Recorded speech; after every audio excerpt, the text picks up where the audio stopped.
Olá pessoal, tudo bem? Então pessoal, estamos aqui hoje. Nosso convidado do dia é o pré-candidato a vereador Alex, pré-candidato pelo Partido dos Trabalhadores. Bem pessoal, então vamos iniciar aqui a nossa entrevista e agradecer a presença de Alex. Seja bem-vindo, Alex. E para início de conversa, aquela nossa pergunta de praxe, gostaria de perguntar a Alex. Alex, conte para a gente um pouquinho sobre sua trajetória de vida. Olá, Solon e a todos os ouvintes. Quero cumprimentar a todos com um forte abraço, né? E uma coisa boa falar sobre a minha trajetória, porque é uma história que eu gosto de reviver, né? Para que eu possa ter pé no chão e poder relembrar as minhas raízes. Então, assim, Solon, eu venho de família humilde, né? Nasci no povoado Laureano, aqui no nosso município, né? E por lá eu passei a minha infância. Foi uma infância bacana, que a gente tem que relembrar de uma forma muito positiva, onde a gente corria, brincava com aqueles carrinhos de lata, né? Uma infância que mesmo com todas as dificuldades financeiras, a gente vivia de uma forma muito bacana, muito boa, muito alegre, muito feliz, né? Brincando ao ar livre, muito solto, sem muita preocupação, né? E hoje a gente vê uma realidade diferente na zona rural, já, né? Povo amedrontados e tal. Então foi uma infância bacana, né? Estudando no município de Agostinas, muitas das vezes se deslocava até a pé, ainda não tinha o amarelinho, não tinha esse apoio hoje que a educação tem, e a gente tinha que ter um esforço muito grande para poder estudar. Confesso-lhe que não era muito de querer estudar ou ser alguém, né, culto, que tivesse uma profissão nesta área. Até achava um pouco difícil, sempre mesmo quis ser, era tratorista, pelo exemplo do meu pai, pela pessoa que eu mais amo, uma pessoa que eu admiro bastante. Ele era tratorista e eu queria seguir os passos dele. E aí foi uma pessoa que até deita muito trabalho aos meus professores, né, na infância, por querer ser o que meu pai era naquele momento. Mas minha mãe, com muita insistência, fez com que a gente pudesse estar estudando, não desistisse, né, da escola, dos estudos. Recordo minha mãe muito católica, conversando com um amigo, né, que é o Padre Aldo, sobre a dificuldade de me fazer estudar, sobre o que ela vinha sofrendo para que eu pudesse estar estudando. E o Padre Aldo, com o intuito e fez de coração, que ajudou bastante, me sugeriu a ela que me conduzisse para uma escola Família Agrícola em Cicero Dantas. Fez com que eu estudasse na escola de uma freira chamada Irmã Gabriela, em Cicero Dantas. E aí minha mãe despertou interesse, me levou e me colocou lá. E isso contribuiu muito para que eu mudasse o meu pensamento, para que eu pudesse valorizar os estudos. Lá nessa escola é um sistema de internato, onde eu passava 15 dias na escola e passava 15 dias na comunidade. E durante esses 15 dias, como não tinha aula, eu tinha a opção de poder trabalhar, né, o dia inteiro na zona rural com meu pai, e também desenvolvi algumas atividades do curso, né, do curso técnico que já tinha iniciado nessa escola. Então, essa metodologia de internato me impossibilitou eu conhecer mais a realidade da vida do meu pai como tratorista, da dificuldade que existia, e também conhecer professores da área técnica que viviam cuidando do campo, mas de uma outra forma. E aí eu optei, né, em estudar e ser uma pessoa que cuida da roça, que cuida do campo, que cuida dos solos, mas de uma forma mais técnica. E aí foi quando eu despertei interesse em dar continuidade aos meus estudos. A minha mãe quando eu terminei o curso técnico da Escola Família Agrícola, que ainda era o fundamental, minha mãe tinha, por questão de buscar melhorias para a qualidade de vida dela, ela teve que se deslocar de Adustina para um assentamento em Nova Soure. E aí, quando eu saí do curso técnico, minha mãe passando, né, com essa nova mudança de vida dela, ela disse, olha, eu não tenho condição mais de lhe dar uma condição de estudo em uma escola técnica, você vai voltar para a escola, para a escola normal, né, no dia a dia, dentro do município de Nova Soure. E aí eu já tinha mudado a concepção e disse, não, minha mãe, eu quero estudar. Foi quando eu liguei novamente para o Padre Aldo e disse, Padre Aldo, o senhor me socorreu uma vez, me ajude novamente. O Padre Aldo estava no município tinha sido transferido para o município de Jeremoabo, onde lá ele estava, né, na paróquia. E aí ele disse, vou lhe ajudar sim, meu filho. E ele veio me buscar no assentamento de Nova Soure e me levou para me matricular na escola de Jeremoabo, junto com minha mãe. A escola agrotécnica. E me matriculou na escola agrotécnica de Jeremoabo. Muitas pessoas de Adustina estudaram nessa escola agrotécnica. Muitas. Eu acredito que daqui de Adustina, umas 20 pessoas, em média, aí, tenham estudado, tenham passado pela essa agrotécnica de Jeremoabo. Inclusive, houve um comentário que ela deveria ter sido aqui no município de Adustina, né? E de repente foi deslocado e mudado lá para Jeremoabo. E ali me encheu os olhos, uma escola nova, um ensino, né, técnico, dando continuidade ao ensino fundamental na Escola Família Agrícola. E aí, quando ele me matriculou, para mim ali foi uma realização. E logo que nós iniciamos o curso, com a humildade que sempre tivemos, encontrei professores bacanas lá, que me deu muita força para que eu não desistisse, né? Porque lá eu encontrei um pouco de dificuldade, essa questão de estar lá, de ficar 30 dias internato. Agora passou de 15, no caso da agrotécnica era 30 dias na escola e 30 dias em casa, na comunidade. E a minha comunidade, junto com meus pais, estava distante, que era Nova Soure. Então eu encontrava dificuldade para poder me deslocar para Nova Soure naquele momento. Minha mãe acampada ainda, né, da reforma agrária, acampada ainda debaixo no barraco. Então nós tínhamos dificuldade financeira para poder fazer esse translado aí da escola ao acampamento. Então, logo no primeiro mês, um professor bateu no meu ombro, eu contei a minha história e ele disse assim, você vai trabalhar na escola para mim. E me deu oportunidade para que eu pudesse trabalhar na escola. E aí eu iniciei no primeiro mês, eu não precisei fazer esse deslocamento, eu já fiquei na escola trabalhando e passava 30 dias estudando e 30 dias trabalhando para a própria escola. E eu era remunerado por isso, né? E aí foi me especializar na área de apicultura, na área da disciplina desse professor, o professor Eduardo, e fui me aperfeiçoar na área e fui trabalhando.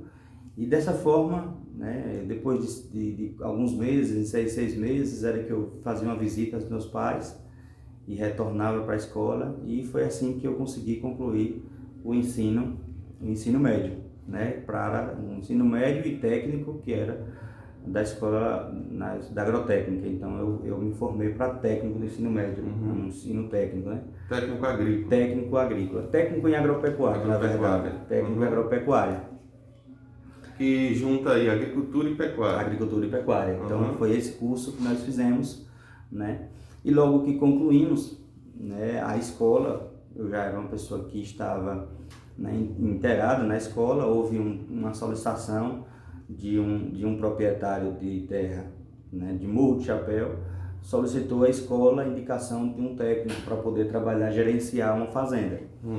Aí nesse momento a escola me indicou como um técnico para poder ser responsável por essa fazenda, e eu me formei no dia 28 de dezembro, quando foi no dia 2 de janeiro do ano seguinte, eu estava trabalhando. Já estava empregado? Já estava empregado em uma fazenda em Morro de Chapéu.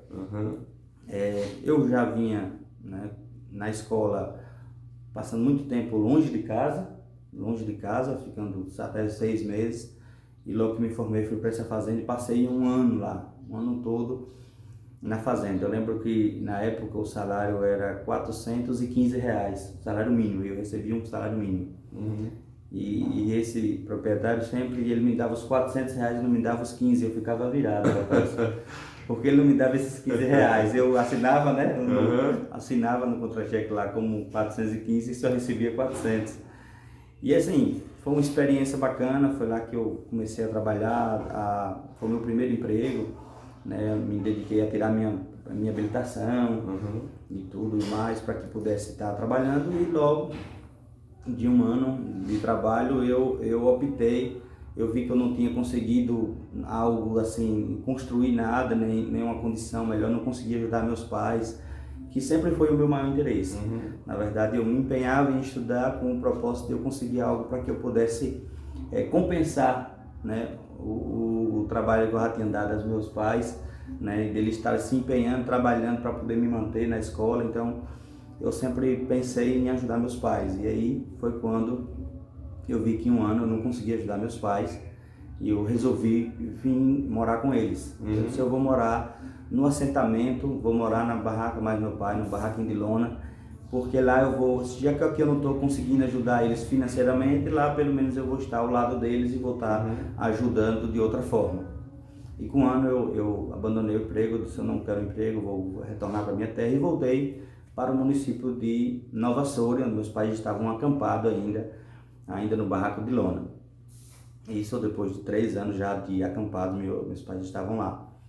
E aí foi onde eu fiquei com eles, né, no acampamento. Passei em média de uns 6, 7 meses mais ou menos acampado, quando surgiu uma nova oportunidade de emprego. As pessoas, no dia a dia, a gente empenhado em contribuir com o assentamento, com as pessoas assentadas naquele sistema de reforma agrária, pessoas tendo dificuldade. Aí houve um projeto muito bacana que foi dos italianos. Eles cederam algumas meiogueiras, caixa de abelha, né? Para que os acampados pudessem estar tirando alguma renda. Como a abelha não precisa de cerca, né? Nem precisa de terreno, onde você colocar elas vão para campo. Então foi essa a estratégia aí, era de dar caixas de abelha para as pessoas criarem. E aí como eu me aperfeiçoei na agrotécnica nessa disciplina de apicultura, então eu fui a contribuir com os outros acampados para que pudesse ter êxito no início ali da sua produção. Aí fui ali capacitando, fazendo curso de capacitação, ensinando as pessoas, e de repente, em uma dessas capacitações, um instrutor de uma cooperativa que estava promovendo um curso me conheceu e disse assim: você tem experiência, eu quero você trabalhando comigo. E aí me levou para trabalhar numa cooperativa. E aí foi quando a gente iniciou um trabalho lá no município de Nova Soura, dando assistência técnica aos produtores, não só do assentamento, como outros produtores do município. E passei um bom tempo lá, trabalhando no município, até que passei no concurso e fui para Salvador. Uma coisa que eu esqueci de falar, Salomão, é que meus pais, quando moravam em Adustina, né, eles já estavam acampados aqui no açude, né, no açude do município aqui de Adustina, onde tinha um grupo de 140 pessoas para poder ser acampados, para poder serem assentados em uma fazenda que é a Fazenda Porteira. Essa área estava sendo requisitada, as pessoas estavam acampadas numa área do Denox, né, mas a reivindicação era da área lá da Fazenda Porteira. Quando essa fazenda foi autorizada, foi negociada, né, pelo INCRA com o seu proprietário, que regularizou a questão do pagamento com o dono da propriedade, ela foi destinada para a reforma agrária, e essas pessoas foram para lá deixou de ser acampado e passou a ser assentado, né? Só que esse assentamento não comportou todos. Não coube todo mundo. Não coube todo mundo. Então aí houve um deslocamento de um grupo, né? Foi isso que levou a minha mãe também a poder ir para o município, contribuiu para que minha mãe fosse para o município de Nova Soura. Como não comportou todo mundo, ali em média de 60 famílias, 70 famílias, só estou 86, mas aí umas 66 famílias não tiveram vagas. Algumas preferiram desistir, né, mas algumas queriam continuar na luta buscando um pedaço de terra para sobreviver. E minha mãe, o movimento apontou uma fazenda que estavam sendo negociada também com um proprietário de terra lá em Nova Soure, e minha mãe e outro grupo decidiu ir para lá, acampar lá nesse acampamento para poder pleitear essa terra lá. Hoje minha mãe já é assentada, né, já está dentro da sua terra e hoje vive com meu pai lá trabalhando os dois dentro da sua propriedade. Que é da Fazenda Cajuba. Que é conhecida como a Fazenda Cajuba, né? A antiga Cajuba, que é uma fábrica de produção de suco que tem lá, lá em Nova Soure. Então foi isso que fez com que também me motivou, além, é o que eu digo, minha mãe saiu em busca de melhorias, ela já buscava aqui, já estava no movimento em busca de uma oportunidade que desse uma oportunidade dela ter um pedaço de terra para poder trabalhar, e com isso, como não tinha área, não teve espaço para todo mundo, foi uma pessoa que topou ir para Nova Soure em busca de terra para sobreviver, e hoje lá ela convive. Pronto, Alex. Por conta dessa sua formação profissional na Escola Família Agrícola de Ribeira do Pombal, na Escola Agrotécnica de Jeremoabo, você passa a ocupar alguns cargos públicos. Sei que você ocupou a EBDA, que é um órgão do governo do estado, e também você ocupou a Secretaria de Agricultura de Adustina. Gostaria que você nos falasse um pouquinho sobre essa experiência. Ótimo, é uma coisa que também nos alegra bastante a gente falar da nossa formação, dando continuidade a essa visão que foi, desse conceito de estudo que foi mudado, né, a partir da Escola Família Agrícola, quando eu ainda residia lá no assentamento, ainda no acampamento lá de Nova Soure. Eu iniciei esse trabalho na cooperativa e logo fiz um REDA, Solon. Em Ribeira do Pombal fiz uma prova do REDA e acabei sendo aprovado para poder trabalhar na Secretaria de Agricultura do Estado, a SEAGRE. E logo que eu fiz a prova, assim, com 2 meses eu fui convocado para trabalhar. E aí eu fui trabalhar em Salvador, e logo que cheguei em Salvador eu tinha uma vontade muito grande de fazer agronomia, era meu sonho, né? Eu vi alguns profissionais da área, já agrônomo, eu era técnico e eu gostaria muito de fazer agronomia. E em Salvador não tinha agronomia, o lugar mais próximo era Cruz das Almas, na UFRB. Só que para poder ir para a UFRB você não pode trabalhar, porque lá as disciplinas, né? Inclusive eu passei em um curso lá de engenharia na UFRB. Só que como eu trabalhava aqui, nem fui também. Então foi isso que também não permitiu que eu fosse, porque assim, para poder ir a gente tinha que ficar lá no campus, né, e você ter disponibilidade. Então como a gente trabalhava, não podia. Mas a minha vontade era de fazer o curso de agronomia. Na época eu optei em fazer o curso em gestão ambiental, lá numa escola, né, particular, na Unopar. Eu comecei um curso superior tecnológico em gestão ambiental, e lá eu fiz esse curso. Quando eu finalizei esse curso, houve essa possibilidade, abriu-se uma vaga aqui na EBDA.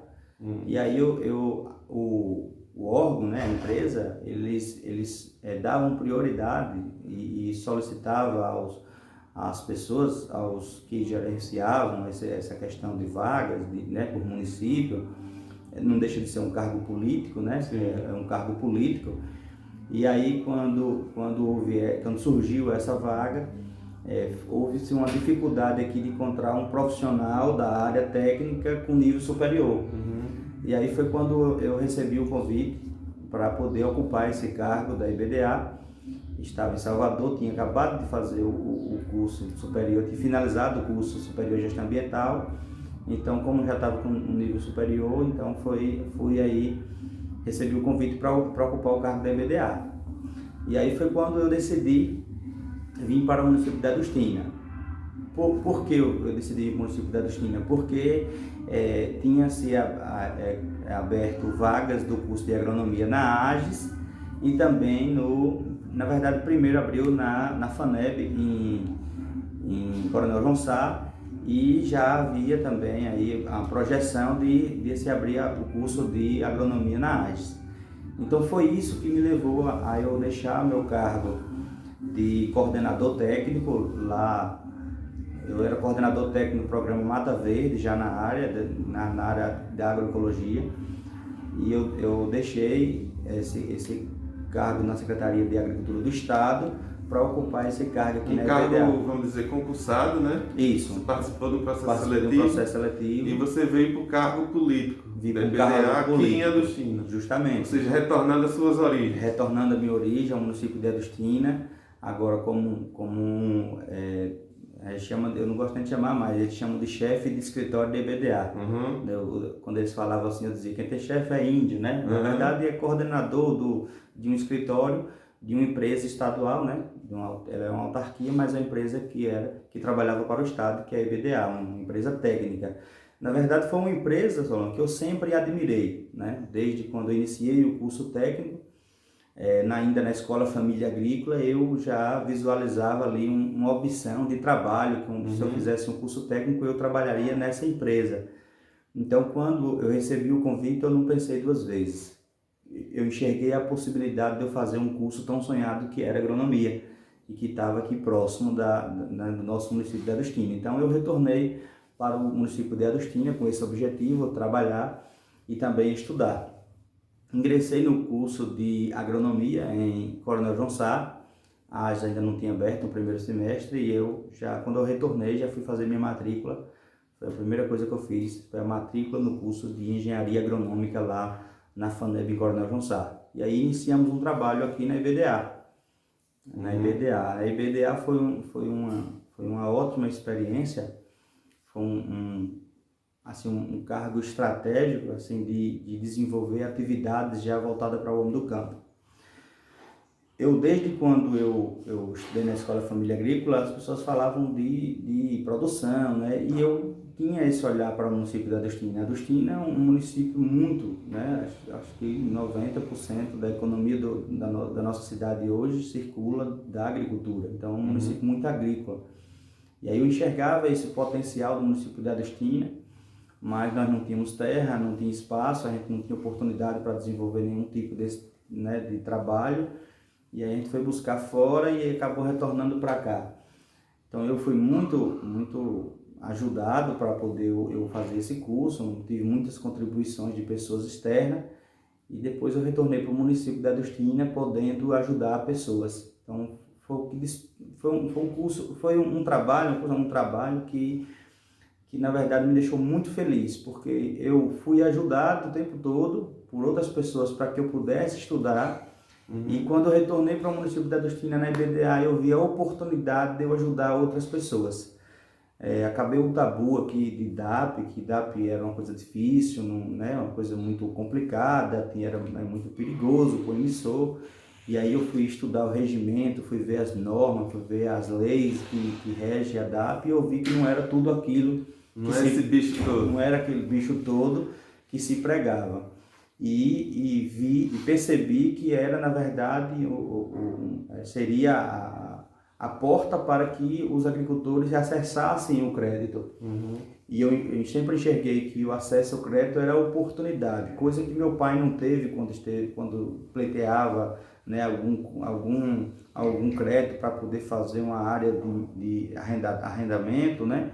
Ele trabalhava de trator para outras pessoas e às vezes ele arrendava uma área de terra, e aí ele tentava tirar um crédito, mas aí ele não conseguia tirar uma DAP, tinha muita dificuldade, e eu via isso em casa, né? Meu pai com dificuldade de acessar um crédito. Quando cheguei na EBDA, eu disse, vamos facilitar o acesso ao crédito. E a chave dessa porta é a emissão da DAP. Então eu me empenhei muito para a gente poder emitir DAP e a gente universalizar. Meu sonho era universalizar para que todos os agricultores do nosso município tivessem uma DAP. né, que fosse para acesso de um agroamigo, que fosse acessar um Pronaf, mas que se fosse até receber uma tecnologia, né, eles tinham que comprovar que era agricultor. Muitos perderam até uma cisterna porque não tinha uma DAP, então não tinha como comprovar que ele é agricultor. O governo para poder liberar a tecnologia, pedia que comprovasse que ele é agricultor. E como é que comprova uma DAP? Mas ele morava numa roça, em uma área de terra que era cedida pelo pai. E aí não tinha nenhuma comprovação, não conseguia fazer uma DAP. Então nós na IBDA nós conseguimos só acabar com esse tabu, que DAP não é uma coisa complicada. DAP compõe um projeto do governo federal, naquela época, o governo Lula, né, pelo PT, o governo do PT, ele disponibilizava os recursos para os programas, para as entidades, para as agências financeiras e dizia assim, esse recurso é para ser emprestado a pequenos agricultores familiares. E as agências, os órgãos perguntavam, e quem são os pequenos? Aí o próprio governo dizia assim, eu vou dizer quem é pequeno. Eu vou dizer quem são os pequenos. Os pequenos vão chegar lá com a carta dada por mim, pelos meus órgãos, que eles é um agricultor pequeno, familiar, que você vai dar para essas pessoas esse crédito. É mais ou menos isso. Então, o governo direcionava um recurso e dizia, para esse meu público você vai emprestar esse recurso com juros mais baratos, você vai dar anistia, você não vai penalizar ele se caso ele não consiga pagar. Então tinha toda uma estratégia para poder ajudar o pequeno. E os pequenos não conseguiam acessar o recurso porque não tinha DAP. Então geralmente os maiores era quem tinha, quem tinha mais área de terra, era quem conseguia com facilidade essa DAP e usufruir de um crédito que era direcionado para o pequeno, né? Então foi aí que nós focamos na emissão de DAP, fizemos várias reuniões nas comunidades, estrategicamente reunindo grupos, né? E foi aí que eu conheci Nendo Riacho, um presidente de associação espetacular, João lá de cima da Jurema, conheci o Juscelino no João Grande, o Manequinha lá na Quixabeira, o Zé Milton lá no Caimã, né? Então eu fui conhecendo líderes de comunidade o Vandinho da Bela Vista, que eles reuniam, ele tinha um poder de articulação dentro das comunidades e para poder facilitar a emissão, para que a gente desse também conta, a gente articulava grupos de pessoas aí nas comunidades, ia lá, recolhia a documentação de todo mundo, chegava no escritório do BDA e centrava em fogo a fazer DAP, a gente fazia 80, 100 DAPs por dia. Eu e um amigo Neto, que foi direcionado para cá, e a gente fazia DAP e garantia safra, a gente tinha era um programa pequeno, mas que ajudava o menos favorecido. Então a gente centrava fogo, fazia 1.000, 1.500 inscrições de garantia safra. Então assim, foi um trabalho que eu me achei, que eu disse assim, aqui é meu lugar. Uma pessoa que foi ajudado sempre por outras pessoas, desde os colegas de turma, né? Eu lembro, ontem eu lembrava com Cleidinha, o amigo Militão, Leandro Militão, que ele sempre levava lanche e distribuía para todos os colegas, né? Então nós que era do município da Adustina, tinha esse prestígio aí, a gente amigo dele, aí a mãe dele fazia uma caixa de lanche. Ele disse, esse aqui é uma caixa menor, é do meu filho, agora eu vou fazer uma caixa maior aqui, que é para ele dividir com os outros. Para a galera da turma. Para a galera da turma, era eu, Claudi, né? Claudi. Dona Ana Desidoro, gente boa. Isso, pessoa maravilhosa, Dona Ana, um abraço. Ela fazia isso, então eu digo assim, eu já comecei a receber ajuda dos colegas para poder estudar. Depois dos professores, né? Depois dos professores. E os familiares, e assim sucessivamente, várias pessoas contribuindo para que a gente chegasse, né, a concluir um curso. Então, quando eu cheguei na EBDA, que eu enxerguei a possibilidade de estar ajudando outras pessoas, né? Quem foi ajudado a vida toda e está podendo ajudar outras, então ali foi uma realização. Você chegou no seu lugar. Foi uma realização muito grande mesmo, né? E aí eu fui estudar e terminei o curso de agronomia em Jeremoabo, ou em Coronel João Sá, perdoe-me. Terminei o curso de agronomia e aí logo em seguida finalizou a IBDA houve uma estratégia do governo aí para poder extinguir a IBDA e criar um novo órgão, que foi a Bahiaté, em Ribeira do Pombal. Aqui na nossa região, no nosso território, que são 18 municípios, nós tínhamos 7 chefes de escritório. Entre os 7, eu fui escolhido para poder ocupar o cargo de... Entre os 7 coordenadores de escritório que tinha da IBDA, eu fui o escolhido para ocupar o cargo de coordenador territorial em Ribeira do Pombal. Então, quando acabou a IBDA, eu fui para Ribeira do Pombal ainda, né, ocupar esse cargo territorial, de coordenador territorial. E logo houve aí essa questão do novo mandato, né, do prefeito Paulo Sérgio. Tem a vitória de Paulo Sérgio de 2016. Justamente com essa vitória, o Paulo Sérgio já conhecia o meu trabalho na IBDA, ele acompanhou muito, ele me chamou várias vezes e eu várias vezes procurei ele para que a gente pudesse divulgar os prazos do Garantia Safra, pudesse divulgar na rádio também a questão da emissão da DAP, que a gente estava fazendo DAP, podia procurar a gente, que a gente estava à disposição. Então, eu mantive ali um contato com o Paulo Sérgio na rádio, fazendo esse trabalho da IBDA, ele conhecia o trabalho. E aí, quando houve essa questão dessa vitória, houve uma articulação política, né, do Partido dos Trabalhadores e o grupo do partido, nós sempre inseridos nesse grupo, desde a época da minha mãe, que participava do assentamento, do movimento. Então, acho que o PT representa muito isso, né, os movimentos sociais, né. Então, eu sempre inserido, as pessoas do partido, junto com o prefeito Paulo Sérgio, optaram em me ofertar o cargo de secretário de Agricultura. E aí foi quando eu decidi, novamente, deixar o cargo de coordenador territorial Ribeiro Pombal e retornar de novo. Novamente retorno para a Adustina. Retorno para a Adustina, né, com muita perseverança, com muita vontade, de ajudar, de contribuir. Então, era aqui que eu tinha me achado, tinha, né, várias ações boas que nós fizemos, fizemos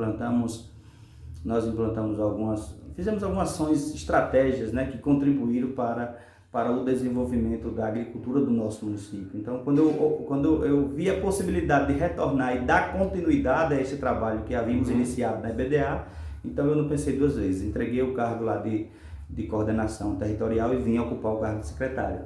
De Agricultura do município de Adustina. De Agricultura do município de Adustina. Então, Alex, você citou aí Fátima Nunes. Agora eu gostaria de perguntar a você, qual é a sua relação com a deputada Fátima Nunes? Quando minha mãe estava acampada, né, na época, ainda nas áreas do Denox, ainda pleiteando a área do assentamento Porteira, a deputada, na verdade não era deputada, a Fátima Nunes, vamos dizer assim, a Fátima Nunes naquela época, ela era uma pessoa da comunidade, era uma líder de comunidade, ela residia em Cicero Dantas, mas ela percorria a região toda aqui, nesses grupos religiosos, né, nos grupos católicos. Ela sempre fez parte desses grupos religiosos e também dos assentamentos, dos movimentos sociais. Então, a Fátima Nunes era uma pessoa que era professora, uma pessoa que tinha uma capacidade maior do que outras, né, para poder estar orientando, elaborando atas, fazendo projetos. Então, a Fátima Nunes é uma pessoa que se dedicava a ajudar as pessoas, né, nas comunidades. E aí foi quando a minha mãe conheceu Fátima Nunes, né, naquela época ainda acampada. Minha mãe admirava Fátima Nunes. Você criança ainda? Eu criança, minha mãe também professora, né? Minha mãe também era professora e se identificaram nos movimentos sociais, elas se ajudavam, né? A Fátima sempre pedia ajuda da minha mãe para poder abrir uma oração, para poder gerenciar um grupo, para poder redigir as documentações que eram necessárias.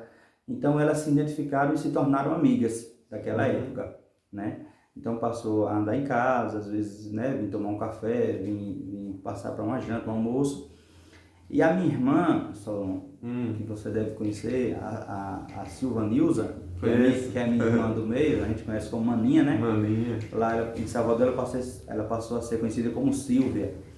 mas a minha maninha, ela desde pequena quis ir, ela queria, tinha um sonho de também estudar, de fazer uma faculdade. E aí, quando em uma certa feita, a deputada em casa, na verdade não era deputada, né? Fátima Nunes ainda em casa. Aí, era uma pré-candidata, candidata? Ela não era, né? Ela já tinha sido pré-candidata uma vez e já tinha perdido, né? Não venceu as eleições, perdeu o pleito, né? E aí ela continuou com o trabalho, né, na social, e já estava morando em Salvador. A Fátima Nunes, nessa época, eu lembro que ela morava em Salvador, ela já tinha um apartamento lá. E a minha irmã olhou para Fátima Nunes e disse assim: Fátima, me leve para Salvador, eu quero estudar. Ela não tinha terminado nenhum nível, ela estava terminando, ela tinha acabado de terminar o ensino fundamental, ela ainda ia fazer o médio. E aí ela me disse: me leve para Salvador. Aí a Fátima, ela disse que queria estudar, queria ser enfermeira. E a Fátima foi para minha mãe e disse: deixa eu levar a menina, eu levo. Aí foi aquele chororô, né? Para levar, para tirar uma pessoa daqui do interior para a capital e tal. Mas minha irmã sempre quis, tinha muita determinação, querendo fazer o curso dela. E ela foi cuidar da casa de Fátima. Eu levo e lhe dou um trabalho lá que é cuidar da minha casa. Você vai cuidar da minha casa, você vai lavar os pratos, varrer a casa, cuidar da casa. Então, é o que eu posso oferecer. E ela, Maria, era o sonho dela, não pensou duas vezes. Agarrou e foi para Salvador, cuidar da casa de Fátima Nunes, e lá se matriculou e foi terminar o ensino médio ainda. Aí houve outra candidatura de Fátima Nunes a deputada, novamente não se elegeu, né? Pela segunda vez ela não se elegeu. E aí a minha irmã terminou o curso e a Fátima Nunes, dessa vez que ela não se elegeu, ela ocupou o cargo do DENOX, de chefe, de coordenador do DENOX. E aí, logo quando minha irmã terminou, a Fátima, como coordenadora do DENOX, já conheceu outras pessoas, acabou indicando a minha irmã para poder trabalhar com Bassuma. Com o deputado Bassuma, ex-deputado federal. Isso, Bassuma na época era deputado federal, minha irmã tinha terminado o ensino médio. Terminou em Salvador? Terminou em Salvador e foi trabalhar com Bassuma, né, no gabinete de Bassuma, já por conta da influência de Fátima Nunes no DENOX. E aí, né, passou-se aquele período, num novo pleito estadual, Fátima conseguiu, né, sair vitoriosa, se eleger para deputada estadual. Aí a Fátima pediu a Bassuma, minha irmã, de volta, a Silvia de volta, e colocou no gabinete dela. Né? Então, até hoje está trabalhando com Fátima Nunes. Fátima tem já, né, vários mandatos aí, e a minha irmã trabalha com Fátima. Com isso, a minha irmã sempre, com essa oportunidade, a minha irmã sempre passou a ajudar a nossa família. Ela teve a oportunidade de estar trabalhando, desde quando trabalhava com Bassuma, na verdade, ela sempre veio ajudando a gente, dando incentivo para que eu não desistisse da faculdade, não desistisse do trabalho, me motivando e contribuindo, né, financeiramente, para que a gente estivesse estudando sempre. E ajudando meus pais, né, fazer um exame, cuidando da saúde dos meus pais, pessoa que eu devo demais a ela, por conta dessa questão. Então aí, onde eu conheço Fátima, nossa relação com Fátima Nunes é dessa época, né? E aí a gente até hoje mantém uma boa relação, uma relação de uma pessoa, de mãe e filho mesmo, assim, que cuidou da minha irmã. Não é só uma relação política, é uma relação de amigos. É uma relação de amigos, né? De amigos. Então, Alex, você com essa trajetória profissional, com essa trajetória, vamos dizer, já política, né? Então não deu outra, você entrou na política. E agora você é pré-candidato a vereador pelo PT aqui no município de Adustina. Vocês do PT mantiveram a aliança com Paulo Sérgio, inclusive vocês indicaram aí a vice-prefeita, que já é vice-prefeita nesse mandato, e na candidatura novamente, agora ela novamente vai ser candidata a vice. E você é candidato a vereador. Então, Alex, pré-candidato, né? Nesse momento é de pré-candidatura ainda. Qual é então a sua expectativa caso você seja eleito vereador do município de Adustina? Solon e a todos os ouvintes, né? O que acontece? Quando ocupamos esse cargo, esses cargos públicos, nós percebemos uma deficiência. Nós éramos comovidos em a gente fazer 1.000 inscrições do Garantia Safra. Quando o produtor chega na secretaria, hoje a gente diz assim, você precisa disso aqui. Você tem que trazer esses documentos aqui para a gente poder escrever. A gente não consegue fazer os documentos da pessoa porque tem outras inscrições para ser feitas. E a gente notou essa deficiência. Muitos agricultores saem dali com uma dúvida, a quem recorrer. Às vezes um documento que custa simplesmente R$30 para redigir, talvez um recibo de uma terra para poder a gente fazer uma DAP para inserir essa pessoa. E essa pessoa vive a vez do Bolsa Família e não tem como tirar esses R$30 para poder fazer um recibo. Então, assim, na IBDA, desde a IBDA que a gente vem desenvolvendo algumas ações, a gente vem percebendo, né, o público carente que nós temos. Na secretaria, isso se consolidou, talvez até pelo período de governo agora, a gente tem visto que isso tem aumentado. Pessoas muito carentes na zona rural, dependente ou pessoas que, dependendo de um auxílio, dependendo somente do Bolsa Família, para sobreviver.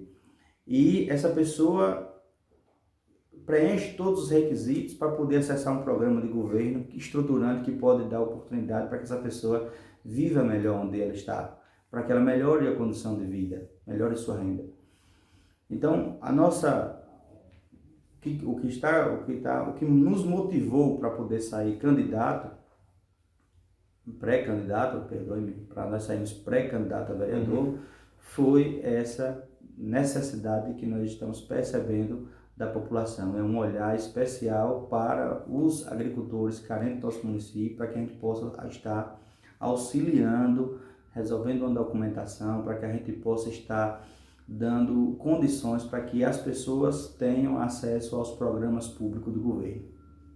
Então, isso é o que mais motivou a gente a sair pré-candidatos a vereadores. O que é que acontece? Nós, nesses cargos, fizemos alguns programas, como implantamos uma unidade tecnológica de palmas nos assentamentos, nós distribuímos mudas para alguns agricultores, nós enquadramos pessoas ao programa Garantia Safra, dando oportunidade através da emissão das DAPs, né? Então a gente já vem desenvolvendo, não é algo novo, é algo que a gente já vem desenvolvendo. E o que nós estamos buscando é instrumentos para que possamos fazer mais. Por um público específico, né, que é esse público que depende de uma condição para que possam acessar programas e que às vezes estão esquecidos, né, sem conseguir. Muitos desistem, muitos não acham que não tem condição. E é essas pessoas que nós vamos trabalhar e vamos buscar para que a gente dê mais oportunidade às pessoas. Claro, nós temos o pensamento, isso foi o que nos motivou, mas claro que pela nossa formação como engenheiro agrônomo, terminei a graduação, fiz uma pós-graduação já referenciamento, né? Pela nossa formação, nós enxergamos alguns projetos estruturantes que irão contribuir para o grande e para o pequeno. Vou citar assim, uma inseminação artificial, é algo novo, algo que vai melhorar a produção do grande, mas também do pequeno, né? A gente vai pensar assim, vamos motivar a comercialização de animais, né, no município. Antes a gente tinha até aquela feirinha de animais ali na época das capinadeiras, ali do lado de Pedro Piroca, né? Saudoso, né? Pedro Piroca ali, a gente tinha uma comercialização de animais, aquilo acabou, foi se acabando, né? Passado o tempo, a modernização, os tratores, e aquela feira que ficava animais, ficava ovinos, ficava suínos, foi se dissipando. É preciso resgatar isso, né? É preciso resgatar isso, é preciso a gente oferecer um espaço onde as pessoas possam levar os animais para poder comercializar e não fique dependendo apenas de muitas vezes um atravessador ir lá para poder comprar um animal e repassar para um frigorífico, ou repassar para uma pessoa. A mesma coisa vale para a produção agrícola, né? Justamente. A gente precisa encontrar caminhos para escoar a produção com maior preço. Justamente, a gente analisa essa questão. Vou tratar sobre o pequeno ainda para poder chegar até o grande. O que acontece? Nós temos aqui uma deficiência para quem recebeu um programa de governo fantástico, que é a cisterna, a implantação da cisterna. Houve a primeira etapa, que é a cisterna de consumo, e houve uma segunda etapa, que nós temos em média umas 800 cisternas de produção. Então as pessoas estão tendo uma cisterna de produção, estão iniciando a produção e têm dificuldade de comercialização. Existe a necessidade da gente encontrar um espaço para que as pessoas possam comercializar esses produtos, para que a gente possa incentivar que eles produzam cada vez mais. E nós temos muitos consumidores. Falta o espaço e talvez uma divulgação, talvez, né, oferecer isso de forma mais ampla para o mercado local, né, incentivando a produção local também, a produção do agricultor do nosso município. E aí é onde você entrou, além da comercialização do agricultor familiar, e contribuir com a comercialização dos nossos produtos, na verdade, das nossas commodities, né, praticamente, que é o milho, né? Nós temos uma área aí de aproximadamente 80 mil tarefas de milho, vou falar em tarefa, mas isso seriam uns 24 mil hectares, né? Eu falo em tarefa que é mais claro, 80 mil hectares de milho no nosso município, e isso, trocando em miúdo, seria em torno de 2 milhões de sacas de milho. Isso, trocando em recurso, hoje, vou botar um recurso baixo aí, seria nós estamos tratando sobre 80 milhões de reais ano no município, vindo da produção de milho, sem falar da produção de feijão. Ou seja, a economia do nosso município, ela vem da agricultura. Isso nós não temos dúvida. A agricultura representa 80, 90% aí da economia do nosso município. Nós temos que encontrar saídas para que o pequeno agricultor e o grande possa melhorar a rentabilidade por área. Ou seja, é o que? O custo-benefício, né? É você reduzir o custo, né, para poder você aumentar a sua renda, aumentar o seu lucro. Então nós temos que encontrar condições que possam favorecer isso. Reduzir o custo de produção para que a gente possa garantir um maior lucro para o agricultor. A gente fazendo isso, a gente vai melhorar a qualidade de vida das pessoas aqui do nosso município. Não dá para que o custo de produção fique tão próximo, né, o custo de produção fique tão próximo do que ele tira de renda daquela propriedade. Ou seja, não fica muito pouco lucro.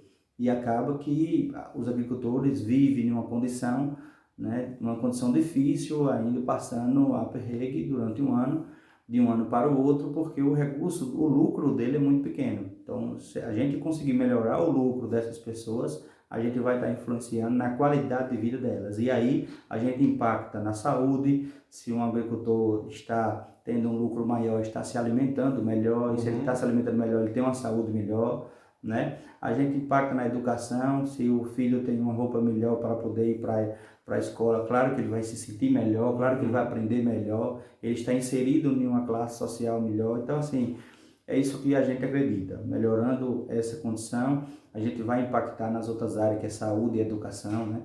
Então, é isso, é o que nos motivou e o que a gente acredita que a gente pode contribuir só pelo fato do conhecimento que adquirimos e pelo empenho que nós temos, né, sobre esse olhar especial de uma pessoa que foi ajudada o tempo todo e que hoje pretende trabalhar em prol de contribuir com outras pessoas agora, fazer a mesma coisa que tivemos, fazer pelos outros. Então, fazer muito mais, fazer uma corrente do bem para que a gente possa estar ajudando as pessoas. Então, Alex, infelizmente o nosso tempo está chegando ao fim e gostaria de deixar o canal do China 10 à sua disposição para você fazer as suas considerações finais, dar seu alô a seus amigos e aos internautas.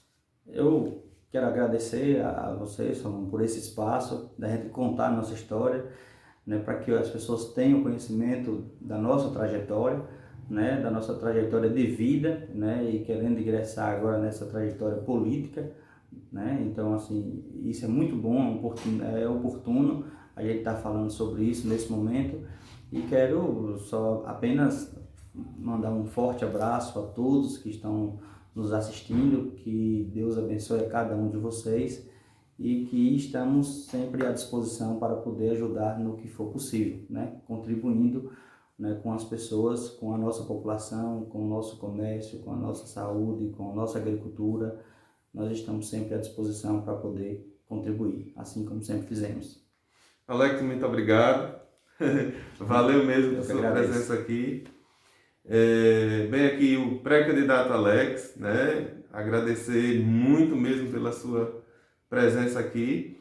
E a você que está aí nos assistindo, peço a vocês que ainda não é inscrito no canal, que se inscreva no canal. Basta clicar aí no inscreva-se, bem vermelhinho, clica nele, você já se inscreve e nos ajuda a alcançar 1.000 inscritos.